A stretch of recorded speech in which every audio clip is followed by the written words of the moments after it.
आज प्राचीन भारतीय इतिहास के पहले चैप्टर प्रागैतिहासिक काल से शुरुआत करते हैं। प्रागैतिहासिक काल, प्रागैतिहासिक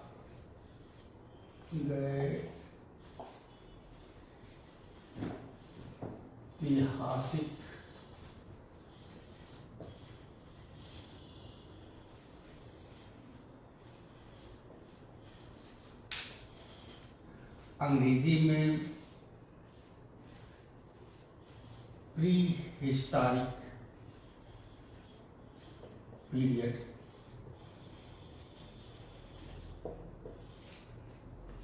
यह एक बहुत लंबा काल है। वास्तव में भारतीय इतिहास के सबसे लंबे काल का साक्षी है। लगभग 25 लाख ईसा पूर्व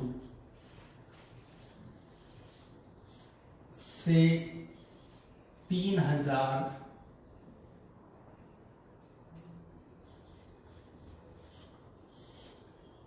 ईसा पूर्व तक।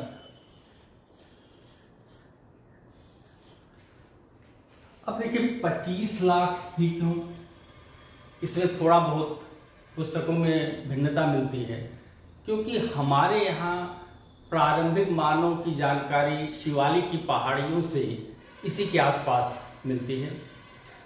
3000 ईसा पूर्व क्यों? क्योंकि 3000 ईसा पूर्व से सिंधु सभ्यता की शुरुआत होती है। तो यह एक बहुत लंबा काल है। प्रागैतिहासिक काल पहले इतिहास का भाग नहीं था। 2000 से ही यह इतिहास में शामिल हुआ है। इसके पहले यह पुरातत्व या आर्कियोलॉजी का भाग था। यह काल बड़ा महत्वपूर्ण है क्योंकि इसी काल में हम प्रारंभिक मानव के आधुनिक मानव में परिवर्तित होने और उसके सभ्य होने के बारे में अध्ययन करते हैं। देखिए इस काल में हम क्या जानना चाहेंगे कि भारत में मानव सर्वप्रथम कहाँ आया, भारत में मानव के प्रमाण कहाँ से मिलते हैं, मानव ने सर्वप्रथम किस पत्थर का प्रयोग किया और उससे कौन से औजार बनाए, मानव को गुफाओं की जानकारी कब हुई, मानव को अग्नि की जानकारी कब हुई, मानव ने अग्नि का उपयोग कब प्रारंभ किया। अग्नि की जानकारी अलग है, अग्नि का उपयोग अलग है। मानव ने पशुओं का पालन कब प्रारंभ किया, सब भारतीय परिप्रेक्ष्य में है।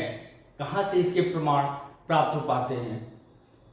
मानव ने खेती की शुरुआत कब से की, पहली फसल उसने कब उगाई, कब मानव स्थायी अवस्था में रहने लगा, मानव ने कब से मिट्टी के बर्तन या मृदभांड बनाने की शुरुआत की, मानव ने पहिए का आविष्कार कब किया, मानव को धातुओं की जानकारी कब हुई।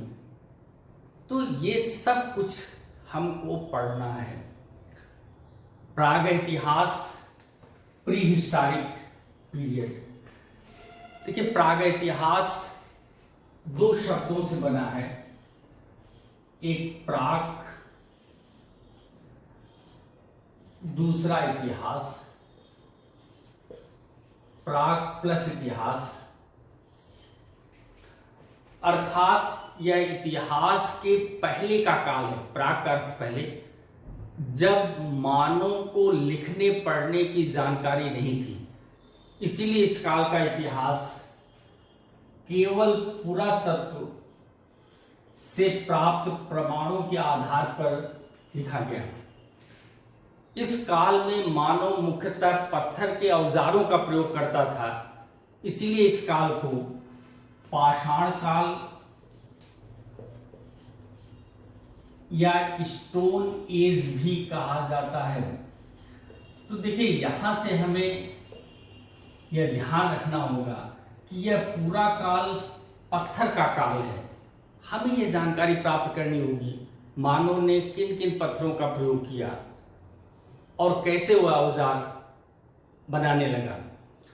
यह भारतीय प्रागैतिहास एक लंबा काल है, इसीलिए इसके अध्ययन की सुविधा के लिए इसे 3 कालों, पुरा पाषाण, मध्य पाषाण और नवपाषाण काल में विभाजित किया जाता है।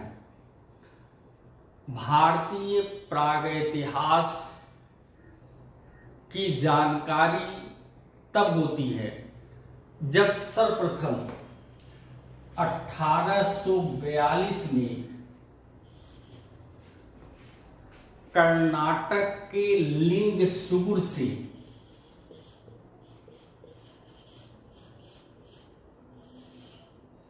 कुछ पत्थर प्राप्त हुए। यह पत्थर डॉक्टर प्राइमरोज ने प्राप्त किया। इसमें मुख्यतः छुरे और तीर के फलके शामिल थे।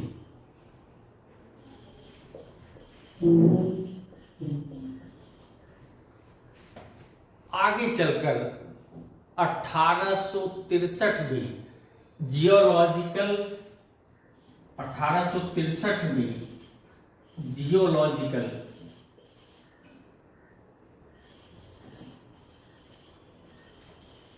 सर्वे ऑफ इंडिया अर्थात भूगर्भ शास्त्री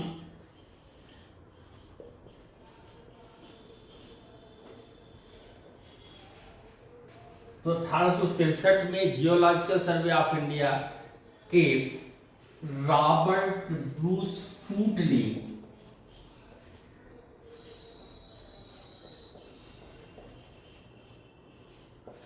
तमिलनाडु के पल्लवरम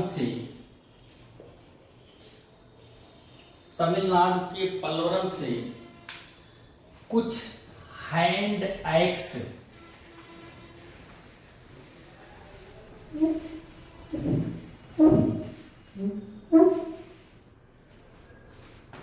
एक्स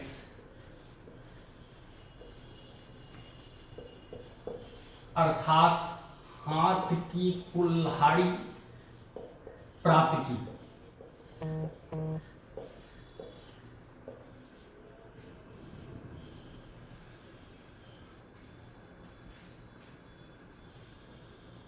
और अच्छी किस्म के हाथ की कुल्हाड़ी तमिलनाडु के ही अतिरपक्कम से प्राप्त हुआ।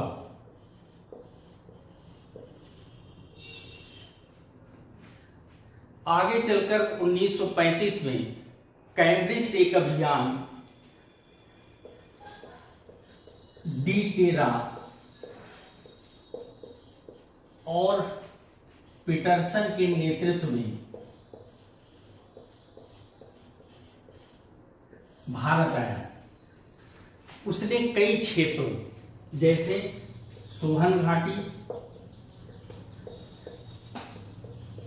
नर्मदा घाटी, बेलन घाटी आदि की खुदाई की। 1950 में स्टुअर्ट पिक्कट द्वारा लिखित पुस्तक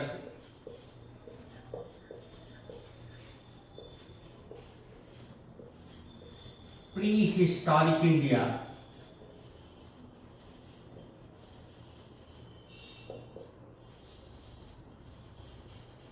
भारतीय प्रागैतिहास के अध्ययन में मील का पत्थर साबित हुई। भारतीय प्रागैतिहास का जन्मदाता रॉबर्ट ब्रूस फूट को माना जाता है, जिन्होंने 1863 में तमिलनाडु के पल्लवरम से हैंड एक्स प्राप्त किया था। भारतीय प्रागैतिहास एक लंबा काल है। अध्ययन की सुविधा के लिए इसे 3 कालों, पुरा पाषाण काल, मध्य पाषाण काल और नवपाषाण काल में विभाजित किया जाता है। देखिए इस तरह से प्रागैतिहासिक काल, इसको 3 काल, पुरा पाषाण काल,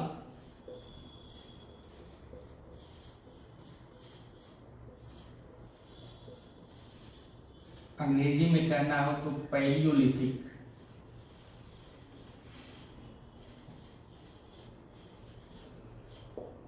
पैलियोलिथिक पीरियड, मध्य पाषाण काल,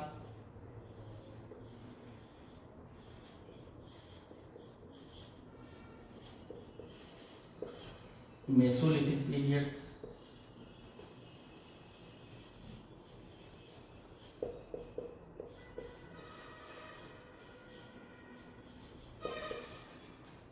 और नवपाषाण काल,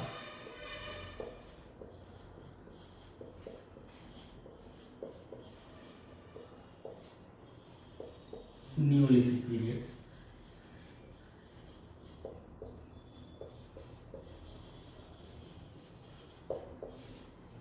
पूरा पाषाण का काल लगभग 25 लाख ईसा पूर्व से लेकर 10,000 ईसा पूर्व,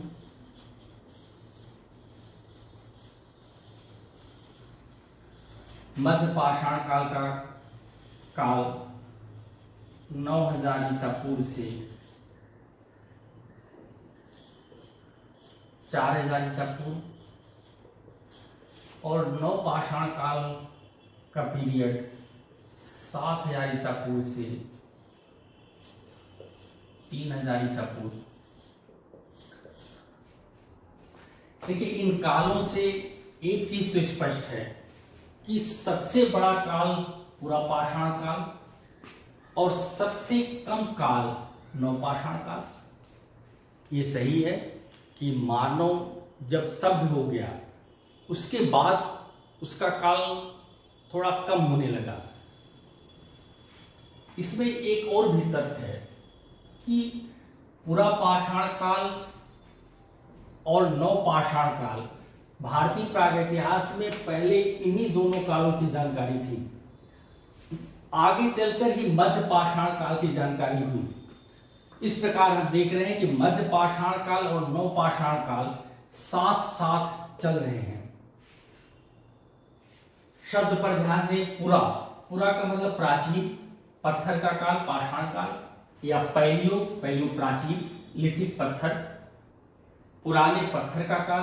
फिर मध्य पाषाण, मध्य किस्म के पत्थर, मेसो मध्य। फिर नौ किस्म के पत्थर, नए किस्म के पत्थर, नियोलिथिक पीरियड।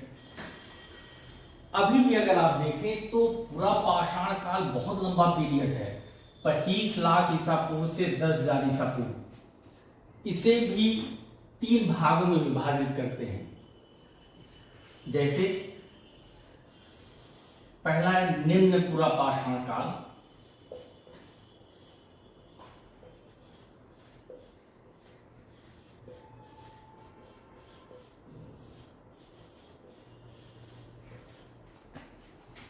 अंग्रेजी में कहें lower Palaeolithic period.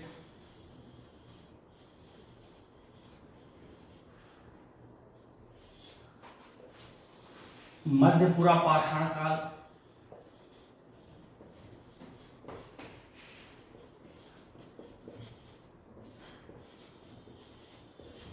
Middle Palaeolithic,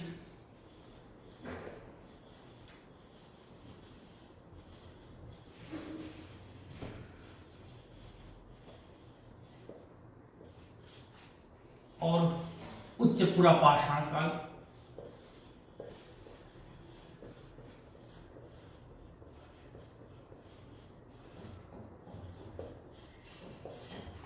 अपर पैलियोलिथिक,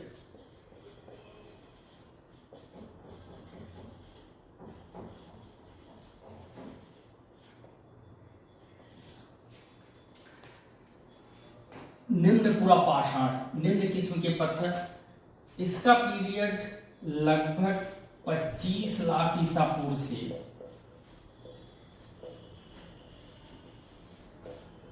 1 लाख ईसा पूर्व।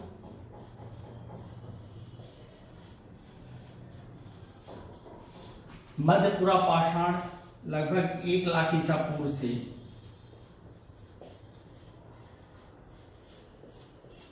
4 40,000 ईसा पूर्व,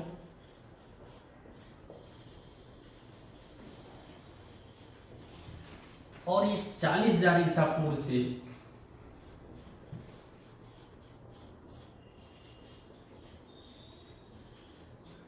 10,000 ईसा पूर्व,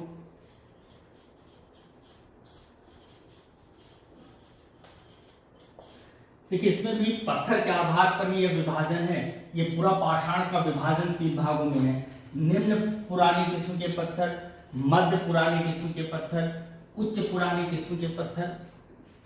मोटा मोटी तौर पर अगर हमें एक एक लाइन में इन तीनों कालों की विशेषता बतानी हो तो देखिए ये पूरा पाषाण काल, आखेटक और खाद्य संग्रहक का काल है। इसका मतलब है कि इसमें प्रारंभिक मानव शिकार करता था और भोजन इकट्ठा करता था जो वृक्षों आदि से प्राप्त होते थे। थोड़ा और आगे जब उसकी स्थिति और अच्छी हुई, मध्य पाषाण काल, इस काल को हम पशुपालक काल की संज्ञा दे सकते हैं, क्योंकि इसी काल में मानव ने पशुओं का पालना प्रारंभ किया। उसकी शक्ति बढ़ गई, अपने साथ उसने पशुओं को भी शामिल किया। मानव द्वारा पाला गया पहला पशु कुत्ता और फिर भेड़ बकरी था। फिर नवपाषाण काल, नवपाषाण काल को खाद्य उत्पादक काल कहा जाता है। इसीलिए इस काल को क्रांति का काल कहा गया, रिवोल्यूशन पीरियड। अर्थात वह आखेटक, खाद्य संग्रहक और पशुपालक अवस्था से होते हुए खाद्य उत्पादक अवस्था में पहुंच गया। जब भोजन बनाने लगता है तो उसके लिए कुछ कंडीशन होती हैं, जैसे उसे स्थायी जीवन में रहना चाहिए, उसे अग्नि का उपयोग आना चाहिए, उसे कृषि करना चाहिए, एक स्थान से दूसरे स्थान पर जाने के लिए पहियों की जानकारी होनी चाहिए। धातुओं की शुरुआत इसी काल में है। ये इसीलिए इसे क्रांति का काल कहा गया, अर्थात सब कुछ परिवर्तित हो गया। हम प्रागैतिहासिक काल में किसी प्रारंभिक मानव के सभ्य मानव में परिवर्तित होने का अध्ययन करते हैं और हम इसमें अध्ययन करेंगे। दोस्तों, इस पूरे चैप्टर का विस्तृत अध्ययन हम अपने app SK. Pandey's history classes के माध्यम से करेंगे। आप भी उसमें शामिल होकर के न केवल इस चैप्टर बल्कि संपूर्ण भारतीय इतिहास और विश्व इतिहास के बारे में भी अध्ययन कर सकेंगे। ऐप की लिंक आपको वीडियो के डिस्क्रिप्शन में प्राप्त हो जाएंगी।